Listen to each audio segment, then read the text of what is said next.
എല്ലാവർക്കും നമ്മുടെ പുതിയൊരു വീഡിയോയിലേക്ക് സ്വാഗതം. ഇത് നമ്മുടെ മാംഗല്യം കഥയുടെ രണ്ടാമത്തെ പാർട്ടാണ്. ആദ്യത്തെ ഭാഗം നിങ്ങൾ കണ്ടു കാണുമെന്ന് വിശ്വസിക്കുന്നു. കാണാത്തവർ അത് കാണാട്ടോ. അത് കണ്ടതിന് ശേഷം മാത്രം ഇത് കാണാം. ഞാൻ ഈ വീഡിയോൻ്റെ ഡിസ്ക്രിപ്ഷൻ ബോക്സിൽ അതിൻ്റെ ലിങ്ക് കൊടുക്കാം. അതുപോലെ തന്നെ നിങ്ങൾക്ക് ചാനലിൽ കയറി നോക്കിയാൽ കാണാൻ പറ്റും. അതിൽ മാംഗല്യം എന്ന് പറയുന്ന പേരിലൊരു പ്ലേലിസ്റ്റ് ക്രിയേറ്റ് ചെയ്തിട്ടുണ്ട് കേട്ടോ. ഓക്കെ, അപ്പോൾ ആദ്യമായിട്ട് നമ്മുടെ ചാനൽ കാണുന്നവരുണ്ടെങ്കിൽ നിങ്ങൾക്ക് സ്വാഗതം. കഥ ഇഷ്ടമായാൽ സബ്സ്ക്രൈബ് ചെയ്യാൻ മറക്കരുത് കേട്ടോ. അതുപോലെ തന്നെ ലൈക്ക് ചെയ്യുക, കമൻറ്റ് ചെയ്യുക, നിങ്ങളുടെ അഭിപ്രായങ്ങളെല്ലാം പറയുക, ഷെയർ ചെയ്ത് കൊടുക്കാം എല്ലാവർക്കും കേട്ടോ. ഓക്കെ, അപ്പോൾ നമുക്ക് അധികം വൈകിക്കാതെ തന്നെ കഥയിലേക്ക് പോവാം. മാംഗല്യം പാർട്ട് 2. കാർ ക്ഷേത്രമുറ്റം വിട്ട് പതിയെ പ്രധാന റോഡിലേക്ക് കയറി. സ്റ്റിയറിങ്ങിൽ 2 കൈകളും ഉറപ്പിച്ചു പിടിച്ച് കാശിനാഥൻ മുന്നിലേക്ക് മാത്രം നോക്കി കാർ ഓടിക്കുകയായിരുന്നു. മുഖത്ത് പതിവ് ഗൗരവം. കാറിനുള്ളിൽ കുറച്ചു നേരം നിശബ്ദത മാത്രമായിരുന്നു. ജാനകി അമ്മ കയ്യിലുണ്ടായിരുന്ന പ്രസാദം മടിയിലേക്ക് വെച്ചുകൊണ്ട് പുറത്തേക്ക് നോക്കി. പിന്നെ പതിയെ മകനെ നോക്കി. കാശി. അവൻ കണ്ണുകൾ റോഡിൽ നിന്ന് മാറ്റിയില്ല. ഇന്ന് അമ്പലത്തിൽ നമ്മുടെ സ്കൂളിലെ 2 ടീച്ചർമാരെ കണ്ടിരുന്നു. കാശിനാഥൻ ഒന്നും മിണ്ടിയില്ല. ജാനകി അമ്മ വീണ്ടും തുടർന്നു. അതിലൊരു കുട്ടിയുണ്ട്, ഇന്ദുലേഖ. രാഘവേട്ടൻ്റെ മോളാണ്. സ്റ്റിയറിങ്ങിൽ പിടിച്ചിരുന്ന അവൻ്റെ വിരലുകൾ ഒരു നിമിഷം മുറുകി. പക്ഷേ മുഖത്ത് യാതൊരു ഭാവമാറ്റവും ഉണ്ടായില്ല. പാവം കുട്ടി. രാഘവേട്ടൻ്റെ അസുഖം ഒരുപാട് കൂടിയെന്നാണ് കേട്ടത്. പ്രിൻസിപ്പാൾ എന്നോട് പറഞ്ഞിരുന്നു. എന്തെങ്കിലും സഹായം വേണമെങ്കിൽ ഹരിശ്രീയിലേക്ക് വരാൻ ഞാൻ പറഞ്ഞിട്ടുണ്ട്. കുറച്ചു നേരം കഴിഞ്ഞാണ് കാശിനാഥൻ മറുപടി പറഞ്ഞത്. അത്രമാത്രം. ഞാൻ പറയുന്നത് കേൾക്കുന്നുണ്ടോ നീ? ഉണ്ട്. അവർ എന്തെങ്കിലും ആവശ്യവുമായി വന്നാൽ ചെയ്യാൻ പറ്റുന്നത് ചെയ്തു കൊടുക്കണം. കാശിനാഥൻ മെല്ലെ തലയാട്ടി. നോക്കാം. വീണ്ടും നിശബ്ദത. കാർ മുന്നോട്ട് പോയിക്കൊണ്ടിരുന്നു. റോഡിന് ഇരുവശവും പച്ച പിടിച്ച വയലുകൾ പിന്നിലേക്ക് മറഞ്ഞു. കാറ്റ് ജനലിലൂടെ അകത്തേക്ക് വീശിയെത്തി. ആ നിശബ്ദത ആരും മുറിച്ചില്ല. കുറച്ചു കഴിഞ്ഞപ്പോൾ വലിയ ഇരുമ്പ് ഗേറ്റിന് മുന്നിൽ കാർ നിന്നു. ഗേറ്റിന് മുകളിൽ വലിയ അക്ഷരങ്ങളിൽ എഴുതിയിരുന്നു, ഹരിശ്രീ. കാശിനാഥൻ ഹോൺ മുഴക്കിയതും അകത്ത് നിന്ന് കാര്യസ്ഥനായ ഗോപാലൻ വന്ന് ഗേറ്റ് തുറന്നു. വന്നോ മോനെ? അദ്ദേഹം ചിരിച്ചുകൊണ്ട് ചോദിച്ചു. കാശിനാഥൻ ഒന്ന് തലയാട്ടി. കാർ മുറ്റത്തേക്ക് കയറി. പഴയ 4 കെട്ട്, വിശാലമായ നടുമുറ്റം, തുളസിത്തറ, മാവും പ്ലാവും തണൽ വിരിച്ചു നിൽക്കുന്ന വലിയ മുറ്റം. കണ്ടാൽ തന്നെ ആ വീടിന്റെ പഴമയും പ്രൗഢിയും മനസ്സിലാകും. കാർ നിർത്തിയതും വരാന്തയിൽ നിന്ന് ഒരു പെൺകുട്ടി ഓടിയിറങ്ങി. കാശിയേട്ടാ. അവളായിരുന്നു അനു, വല്യച്ഛൻ്റെ മകൾ. ഈ വീട്ടിൽ കാശിനാഥനോട് ഏറ്റവും കൂടുതൽ അടുപ്പമുള്ള ഒരാൾ. കാശിനാഥൻ അവളെ നോക്കി. ആ ഗൗരവമുഖത്ത് ചെറിയൊരു പുഞ്ചിരി മിന്നിമറഞ്ഞു. അവൻ അവളുടെ തലയിൽ മെല്ലെ ഒന്ന് തട്ടി. അതായിരുന്നു അവൻ്റെ സ്നേഹം പ്രകടിപ്പിക്കുന്ന രീതി. എവിടെയായിരുന്നു ഇത്ര നേരം? അനു ചോദിച്ചു. അമ്പലത്തിൽ. ഒറ്റ വാക്ക്. അമ്മയും കൂടെ ഉണ്ടായിരുന്നോ? അത്രേ ഉണ്ടായിരുന്നുള്ളൂ അവൻ്റെ മറുപടി. അനു ചിരിച്ചുകൊണ്ട് അവൻ്റെ പിന്നാലെ നടന്നു. അപ്പോഴേക്കും വരാന്തയിൽ നിന്ന് ദേവകിയമ്മ ഇറങ്ങി വന്നു. കാശിനാഥൻ്റെ മുത്തശ്ശി. വന്നോ മോനെ? അവർ സ്നേഹത്തോടെ ചോദിച്ചു. കാശിനാഥൻ നേരെ ചെന്ന് അവരുടെ കയ്യിലൊന്ന് പിടിച്ചു. വന്നു മുത്തശ്ശി. ദേവകിയമ്മ അവൻ്റെ നെറ്റിയിൽ കൈവച്ചു. ക്ഷീണിച്ചല്ലോ എൻ്റെ മോൻ. അവൻ വെറുതെ ഒന്ന് പുഞ്ചിരിച്ചു, മറുപടി പറഞ്ഞില്ല. അപ്പോഴേക്കും അകത്ത് നിന്ന് മാധവൻ ഇറങ്ങി വന്നു. കാശിനാഥൻ്റെ വല്യച്ഛൻ, പിന്നാലെ ഭാര്യ ശാരദയും. ജാനകി വന്നോ? മാധവൻ ജാനകി അമ്മയോടാണ് ചോദിച്ചത്. വന്നു ഏട്ടാ. അമ്പലത്തിൽ പോയതായിരുന്നു, ജാനകി അമ്മ മറുപടി നൽകി. ശാരദയുടെ കണ്ണ് കാശിനാഥനിലേക്ക് നീണ്ടു. അവൻ ആരെയും നോക്കാതെ ചെരുപ്പഴിച്ച് അകത്തേക്ക് കയറി. അത് കണ്ട അനു ചിരിച്ചുകൊണ്ട് പറഞ്ഞു, ഈ കാശിയേട്ടൻ എന്താ ഇങ്ങനെ? കാശിയേട്ടനെ കൊണ്ട് 2 വാക്ക് പറയിപ്പിക്കാൻ ആർക്കും പറ്റില്ല. ദേവകി മെല്ലെ ചിരിച്ചു. ചെറുപ്പം മുതലേ അങ്ങനെയല്ലേ, മനസ്സിൽ ഒരുപാടുണ്ടാവും, പുറത്തൊന്നും കാണിക്കില്ല. കാശിനാഥൻ അതൊന്നും കേൾക്കാത്തതുപോലെ നേരെ അകത്തേക്ക് നടന്നു. അവൻ്റെ പുറകെ നോക്കി നിന്ന ജാനകി അമ്മയുടെ കണ്ണുകളിൽ ഒരമ്മയുടെ പതിവ് ആകുലത മാത്രം ബാക്കിയായിരുന്നു. സൂര്യൻ പടിഞ്ഞാറേക്ക് ചായാൻ തുടങ്ങിയിരുന്നു. വൈകുന്നേരത്തെ ഇളം കാറ്റ് മുറ്റത്തെ തുളസി ചെടിയെ മെല്ലെ തഴുകിക്കൊണ്ടിരുന്നു. വീട്ടിലേക്ക് കയറുമ്പോഴും ജാനകി പറഞ്ഞ വാക്കുകൾ ഇന്ദുവിൻ്റെ മനസ്സിൽ മുഴങ്ങിക്കൊണ്ടിരുന്നു. എന്താവശ്യമായാലും ഹരിശ്രീയിലേക്ക് വരാൻ മടിക്കണ്ട മോളെ.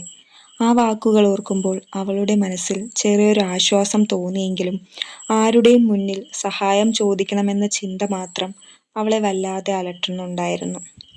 ചെരുപ്പ് അഴിച്ചുവെച്ച് അവൾ മെല്ലെ അകത്തേക്ക് കയറി. അടുക്കളയിൽ നിന്ന് പാത്രങ്ങളുടെ ശബ്ദം കേൾക്കാമായിരുന്നു. അമ്മേ! വിളി കേട്ടതും സാവിത്രി അടുക്കളയിൽ നിന്ന് പുറത്തേക്ക് വന്നു. വന്നോ മോളെ?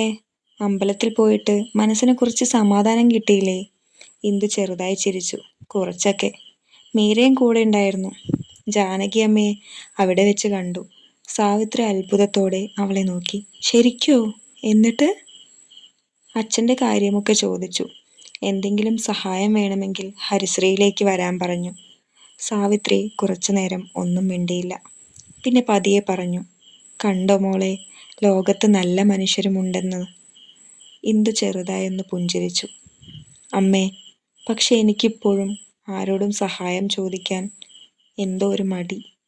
സാവിത്രി അവളുടെ തോളിൽ മെല്ലെ കൈവച്ചു. ആർക്കെങ്കിലും മുമ്പിൽ കൈനീട്ടാൻ ആർക്കും ഇഷ്ടമുണ്ടാവില്ല മോളെ. പക്ഷേ ചില സമയങ്ങളിൽ ജീവിതം നമ്മളെ അതിന് നിർബന്ധിക്കും. ഇന്ദു ഒന്നും പറഞ്ഞില്ല. അവൾ നേരെ അച്ഛൻ്റെ മുറിയിലേക്ക് നടന്നു. രാഘവൻ കട്ടിലിൽ ചാരിയിരുന്ന് ജനലിലൂടെ പുറത്തേക്ക് നോക്കുകയായിരുന്നു. ഇന്ദുവിനെ കണ്ടതും ഒന്ന് ചിരിച്ചു. പോയി വന്നോ മോളെ? വന്നു അച്ഛാ. എനിക്ക് വേണ്ടിയും പ്രാർത്ഥിച്ചോ? ഇന്ദു അച്ഛൻ്റെ അടുത്തിരുന്ന് കയ്യിൽ പിടിച്ചു. അച്ഛന് വേണ്ടിയല്ലാതെ എനിക്ക് വേറെ എന്താ പ്രാർത്ഥിക്കാനുള്ളത്? രാഘവൻ ചെറുതായി ചിരിച്ചു. ഈ സ്നേഹം കാണുമ്പോൾ എനിക്ക് ഭയമാണ് മോളെ. നിന്റെ ജീവിതത്തെക്കുറിച്ച് ഓർത്ത് മാത്രമാ എനിക്ക് ടെൻഷൻ, സങ്കടം. നാളെ ഞാനില്ലാതായാൽ. അച്ഛാ. ഇന്ദു പെട്ടെന്ന് അദ്ദേഹത്തിൻ്റെ വായ പൊത്തി. ഇങ്ങനെയൊന്നും പറയരുത്. രാഘവൻ അവളുടെ കണ്ണിലേക്ക് നോക്കി. നീ കരയുന്നത് കാണാൻ വയ്യ മോളെ. ഇന്ദു നിർബന്ധിച്ച് ഒന്ന് ചിരിച്ചു. അതിന് ആരാ കരയുന്നത്? ഞാനൊന്നും കരയുന്നില്ല. അച്ഛന് വേഗം സുഖാവും, എനിക്ക് ഉറപ്പുണ്ട്. രാഘവൻ ഒന്നും മിണ്ടിയില്ല. ആ മുഖത്ത് ഒരു ചെറിയ പുഞ്ചിരി മാത്രമുണ്ടായിരുന്നു. ഭക്ഷണം എടുത്തിട്ടുണ്ട്. സാവിത്രിയുടെ വിളി കേട്ടതും മൂവരും ഒരുമിച്ച് ഭക്ഷണം കഴിക്കാനിരുന്നു. ആരും അധികം സംസാരിച്ചില്ല. ഇടയ്ക്ക് സാവിത്രി ഓരോ അപ്പവും പൊട്ടിച്ച് രാഘവന്റെ പാത്രത്തിലേക്ക് വെച്ചു. കുറച്ചുകൂടി കഴിക്കൂ. വിശപ്പില്ല. കുറച്ചെങ്കിലും. അദ്ദേഹം സാവധാനത്തിൽ കഴിച്ചു. ഇന്ദുവിന് ഓരോ ഉരുളയും തൊണ്ടയിൽ കുടുങ്ങുന്നത് പോലെ തോന്നി. അച്ഛൻ്റെ ക്ഷീണിച്ച മുഖം കാണുമ്പോൾ ഭക്ഷണത്തിന് പോലും രുചിയില്ലായിരുന്നു. രാത്രിയായി. വീടാകെ നിശബ്ദമായി. ദൂരെ എവിടെയോ ചീവീടുകളുടെ ശബ്ദം മാത്രം. മുറിയിലെ ലൈറ്റ് ഓഫ് ചെയ്ത് കിടക്കാൻ കിടന്നെങ്കിലും ഇന്ദുവിന് ഉറക്കം വന്നില്ല. ജാനകിയമ്മയുടെ വാക്കുകൾ, അച്ഛൻ്റെ മുഖം, പ്രിൻസിപ്പാളിൻ്റെ ഉപദേശം എല്ലാം മനസ്സിലൂടെ മാറി മാറി വന്നു. ഹരിശ്രീയിലേക്ക് വരാൻ മടിക്കണ്ട. ഞാൻ അവിടേക്ക് പോണോ? സ്വയം അവൾ ചോദിച്ചു. ഉത്തരം മാത്രം കിട്ടിയില്ല. പുറത്ത് നേരിയ മഴ പെയ്യാൻ തുടങ്ങി. കാറ്റ് ജനലിൽ തട്ടുന്ന ശബ്ദം മാത്രം കേട്ടു. അങ്ങനെ ഓരോന്നും ആലോചിച്ചു കൊണ്ടിരിക്കെ എപ്പോഴോ അവളുടെ കണ്ണുകൾ മെല്ലെ അടഞ്ഞു. പെട്ടെന്ന് ഇന്ദു! ഒരു ഉച്ചത്തിലുള്ള വിളി. അവൾ ഞെട്ടി ഉണർന്നു. വീണ്ടും അതേ ശബ്ദം. മോളെ വേഗം വാ! അത് അമ്മയായിരുന്നു. പരിഭ്രമം നിറഞ്ഞ ശബ്ദം. ഇന്ദു കിടക്കയിൽ നിന്ന് ചാടി എഴുന്നേറ്റു. ഓടിച്ചെന്ന് അച്ഛൻ്റെ മുറിയിലേക്ക് കയറിയപ്പോൾ രാഘവൻ ശ്വാസം കിട്ടാതെ വല്ലാതെ ബുദ്ധിമുട്ടുകയായിരുന്നു. നെഞ്ചിൽ കൈവച്ച് ശക്തമായി ചുമയ്ക്കുന്നുണ്ട്. അച്ഛാ! ഇന്ദുവിൻ്റെ ശബ്ദം വിറച്ചു. സാവിത്രി ആകെ പരിഭ്രമിച്ചു നിൽക്കുകയായിരുന്നു. എന്താ ചെയ്യാന്ന് എനിക്കറിയില്ല മോളെ. പെട്ടെന്നൊരു ഓട്ടോ വിളിക്ക്. ഇന്ദു ഒരു നിമിഷം പോലും പാഴാക്കിയില്ല. വീട്ടിൽ നിന്നിറങ്ങി. നിശബ്ദമായ രാത്രിയിലൂടെ അവൾ ഓടുകയായിരുന്നു. ഓട്ടോ! ആരെങ്കിലും ഉണ്ടോ? കുറച്ചകലെ സ്റ്റാൻഡിലുണ്ടായിരുന്ന ഒരു ഓട്ടോ ഡ്രൈവർ അവളുടെ ശബ്ദം കേട്ട് ഓടി വന്നു. എന്താ ടീച്ചറെ? അച്ഛന് വയ്യ, ഹോസ്പിറ്റലിൽ കൊണ്ടുപോകണം, വേഗം. അയാൾ ഒന്നും ചോദിച്ചില്ല. ഉടൻ ഓട്ടോ സ്റ്റാർട്ട് ചെയ്തു. കുറച്ച് മിനിറ്റുകൾക്കുള്ളിൽ രാഘവനെയും കയറ്റി. ആ ഓട്ടോ രാത്രിയുടെ നിശബ്ദത കീറി ആശുപത്രിയിലേക്ക് കുതിച്ചുപോയി. ഓട്ടോ ആശുപത്രി ഗേറ്റിന് മുന്നിൽ ബ്രേക്കിട്ടു. ഓട്ടോ നിർത്തും മുമ്പേ ഇന്ദു ചാടി ഇറങ്ങി. ചേട്ടാ, ഒരു സ്ട്രക്ചർ! വിളി കേട്ടതും ഡ്യൂട്ടിയിലുണ്ടായിരുന്ന വാർഡ് ബോയ് വേഗം അകത്തുനിന്ന് സ്ട്രക്ചർ തള്ളിക്കൊണ്ടുവന്നു. രാഘവനെ മെല്ലെ ഓട്ടോയിൽ നിന്ന് ഇറക്കി സ്ട്രക്ചറിലേക്ക് കിടത്തി. സാവിത്രിയുടെ കൈകൾ വിറയ്ക്കുന്നുണ്ടായിരുന്നു. ഇന്ദു അമ്മയെ ചേർത്ത് പിടിച്ചു. അമ്മേ, ഒന്നും സംഭവിക്കില്ല. അത് അമ്മയെ ആശ്വസിപ്പിക്കാനായിരുന്നോ, അതോ സ്വന്തം മനസ്സിനെ ധൈര്യപ്പെടുത്താനായിരുന്നോ? അവൾക്ക് തന്നെ അറിയില്ലായിരുന്നു. എമർജൻസി വാർഡിന്റെ വാതിൽ തുറന്നു. സ്ട്രക്ചർ അകത്തേക്ക് നീങ്ങി. വാതിലടഞ്ഞു. പുറത്ത് നീളൻ വരാന്ത. ചുമരിൽ മങ്ങിയ വെളിച്ചം. ഇടയ്ക്കിടെ മുഴങ്ങുന്ന മോണിറ്ററിന്റെ ശബ്ദം. നഴ്സുമാർ തിരക്കിട്ട് നടക്കുന്നു. ആശുപത്രിയുടെ പതിവ് ഗന്ധം. ആ നിമിഷം ലോകം മുഴുവൻ നിശബ്ദമായതുപോലെ ഇന്ദുവിന് തോന്നി. സാവിത്രി കസേരയിൽ ഇരുന്നു കൊണ്ട് കണ്ണുനീർ തുടച്ചുകൊണ്ടിരുന്നു. മോളെ, അച്ഛനൊന്നും സംഭവിക്കില്ലല്ലോ? ഇന്ദു അമ്മയുടെ കയ്യിൽ മുറുകെ പിടിച്ചു. ഇല്ലമ്മേ. ഡോക്ടർ നോക്കുന്നില്ലേ? ഒന്നും സംഭവിക്കില്ല. അവൾ അങ്ങനെ പറഞ്ഞെങ്കിലും ശബ്ദത്തിൽ ആത്മവിശ്വാസത്തേക്കാൾ ഭയമായിരുന്നു കൂടുതൽ. ഏകദേശം 1 മണിക്കൂറോളം അവർ അവിടെ കാത്തിരുന്നു. ഓരോ തവണയും വാതിൽ തുറക്കുമ്പോൾ ഇന്ദുവിന്റെ കണ്ണുകൾ അങ്ങോട്ട് പാഞ്ഞു. പക്ഷേ ഡോക്ടർ വന്നില്ല. അവസാനം വെള്ള കോട്ടിട്ട മധ്യവയസ്കനായ ഡോക്ടർ പുറത്തേക്ക് വന്നു. രാഘവന്റെ ബന്ധുക്കൾ ആരാണ്? ഇന്ദുവും സാവിത്രിയും ഒരുമിച്ച് എഴുന്നേറ്റു. ഞങ്ങളാണ് ഡോക്ടർ. ഡോക്ടർ ഫയൽ കയ്യിൽ പിടിച്ചുകൊണ്ട് അവരെ തന്റെ മുറിയിലേക്ക് കൂട്ടിക്കൊണ്ടുപോയി. മുറിക്കുള്ളിൽ കയറിയതും ഡോക്ടർ ഫയൽ മേശപ്പുറത്ത് വെച്ചു. കണ്ണട ഒന്ന് മാറ്റി. ശാന്തമായ ശബ്ദത്തിൽ സംസാരിച്ചു. ഭയപ്പെടേണ്ട. ഇപ്പോൾ ശ്വാസതടസ്സം നിയന്ത്രണത്തിലായിട്ടുണ്ട്. ആ വാക്ക് കേട്ടപ്പോൾ അമ്മയും മകളും ഒരുമിച്ചൊന്ന് ശ്വാസം വിട്ടു. പക്ഷേ ഡോക്ടറുടെ മുഖത്തെ ഗൗരവം മാറിയില്ല. ഞാൻ പഴയ റിപ്പോർട്ടുകളും ഇപ്പോഴത്തെ പരിശോധനകളും ഒന്ന് നോക്കിയിരുന്നു. രോഗം മുമ്പത്തേക്കാൾ മുന്നോട്ട് പോയിട്ടുണ്ട്. ആ വാക്ക് കേട്ടതും ഇന്ദുവിന്റെ വിരലുകൾ അറിയാതെ മുറുകി. ഡോക്ടർ, എന്താണ് ഇനി ചെയ്യേണ്ടത്? ഡോക്ടർ ഫയൽ തുറന്നു. ഇനി ചികിത്സ വൈകിക്കാൻ പാടില്ല. ഓങ്കോളജി വിഭാഗവുമായി ചേർന്ന് ഉടൻ ചികിത്സ തുടങ്ങണം. ആദ്യം കുറച്ച് പരിശോധനകൾ കൂടി വേണം. അതിനുശേഷം കീമോതെറാപ്പി ആരംഭിക്കേണ്ടി വരും. സാവിത്രിയുടെ ശബ്ദം വിറച്ചു. ഡോക്ടർ, സുഖമാകുമോ എൻ്റെ ഭർത്താവ്? ഡോക്ടർ കുറച്ചു നേരം മിണ്ടാതിരുന്നു. പിന്നെ വളരെ ശാന്തമായി പറഞ്ഞു. ഞങ്ങൾക്ക് ചെയ്യാൻ കഴിയുന്നതെല്ലാം ചെയ്യാം. പക്ഷേ ചികിത്സ ഒരു ദിവസം പോലും അനാവശ്യമായി വൈകിക്കരുത്. മുറിയിൽ വീണ്ടും നിശബ്ദത. ഇന്ദു ധൈര്യം സംഭരിച്ച് ചോദിച്ചു. ഡോക്ടർ, ചികിത്സയ്ക്ക് ഏകദേശം എത്ര ചെലവ് വരും? ഡോക്ടർ കസേരയിലേക്ക് ചാരിയിരുന്നു. ആദ്യഘട്ട പരിശോധനകളും മരുന്നുകളും അഡ്മിഷനും കൂടി ചേർന്നാൽ 2.5 മുതൽ 3 ലക്ഷം രൂപ വരെ ഉടൻ ഒരുക്കേണ്ടി വരും. അതിനുശേഷമുള്ള ചെലവ് ചികിത്സയുടെ പുരോഗതി അനുസരിച്ചായിരിക്കും. ആ വാക്കുകൾ ഇന്ദുവിന്റെ ചെവിയിൽ മുഴങ്ങിക്കൊണ്ടിരുന്നു. 3 ലക്ഷം. ഒരു സാധാരണ അധ്യാപികയുടെ കുടുംബത്തിന് അതൊരു വലിയ തുകയായിരുന്നു. സാവിത്രി കസേരയിൽ ഇരുന്നു കൊണ്ട് കരഞ്ഞുപോയി. ഡോക്ടർ, ഞങ്ങൾ... ബാക്കി വാക്കുകൾ തൊണ്ടയിൽ കുടുങ്ങി. ഡോക്ടർ അവരുടെ അവസ്ഥ മനസ്സിലാക്കിയിരുന്നു. അദ്ദേഹത്തിന്റെ ശബ്ദം മൃദുവായി.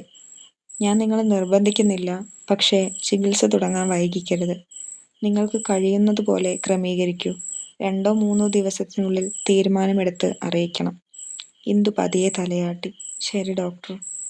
മുറിയിൽ നിന്ന് പുറത്തേക്കിറങ്ങുമ്പോൾ അവളുടെ കയ്യിൽ റിപ്പോർട്ടുകളും കുറച്ച് മരുന്നുകളുടെ കുറിപ്പും മാത്രം. വരാന്തയിലെ കസേരയിൽ ഇരുന്നു സാവിത്രി മകളുടെ മുഖത്തേക്ക് നോക്കി. ഒന്നും ചോദിച്ചില്ല. ചോദിക്കാതെ തന്നെ മറുപടി മനസ്സിലായിരുന്നു. ഇന്ദു മെല്ലെ ചുമരിൽ ചാരി നിന്നു. കയ്യിലുണ്ടായിരുന്ന റിപ്പോർട്ടിലേക്ക് ഒരിക്കൽ കൂടി നോക്കി. പിന്നെ ജാനകി അമ്മയുടെ വാക്കുകൾ അവളുടെ മനസ്സിലൂടെ വീണ്ടും കടന്നുപോയി. എന്തെങ്കിലും സഹായം വേണമെങ്കിൽ മടിക്കാതെ ഹരിശ്രീയിലേക്ക് വരണേ മോളെ. ആ വാക്കുകൾ ഒരു വശത്ത്, കയ്യിലിരിക്കുന്ന റിപ്പോർട്ട് മറുവശത്ത്. അച്ഛന്റെ മുഖം മനസ്സിൽ, അമ്മയുടെ കണ്ണുനീർ മുമ്പിൽ. ഇനി എന്തു ചെയ്യണം? ആ ചോദ്യത്തിന് മുന്നിൽ ഇന്ദു ആദ്യമായി പൂർണ്ണമായും നിസ്സഹായയായി നിന്നു. തുടരും. കഥയുടെ അടുത്ത ഭാഗവുമായി നമ്മൾ അടുത്ത ദിവസം തന്നെ വരുന്നതാണ്. അതുവരെ കാത്തിരിക്കുക കേട്ടോ. അതുപോലെ തന്നെ നിങ്ങൾക്ക് എന്തെങ്കിലും അഭിപ്രായങ്ങൾ പറയാനുണ്ടെങ്കിൽ ഉറപ്പായിട്ടും കമൻറ്റ് ബോക്സിൽ പറയാം. അതായത് വീഡിയോയുടെ അവതരണം മാറ്റണമെങ്കിൽ, അല്ലെങ്കിൽ എന്തെങ്കിലും ബുദ്ധിമുട്ടുകൾ ഉണ്ടെങ്കിൽ, കഥ കേൾക്കാൻ, അങ്ങനെ എന്തുണ്ടെങ്കിലും, അതുപോലെ നല്ല അഭിപ്രായങ്ങളാണെങ്കിലും ഒന്ന് കമൻറ്റ് ചെയ്യാൻ മറക്കരുത് കേട്ടോ. അതുപോലെ തന്നെ ലൈക്ക് ചെയ്യുക, സബ്സ്ക്രൈബ് ചെയ്യുക കേട്ടോ. അപ്പോൾ കാത്തിരിക്കുക. അടുത്ത പാർട്ടായിട്ട് ഞാൻ എത്രയും പെട്ടെന്ന് വരുന്നതായിരിക്കും. Thank you.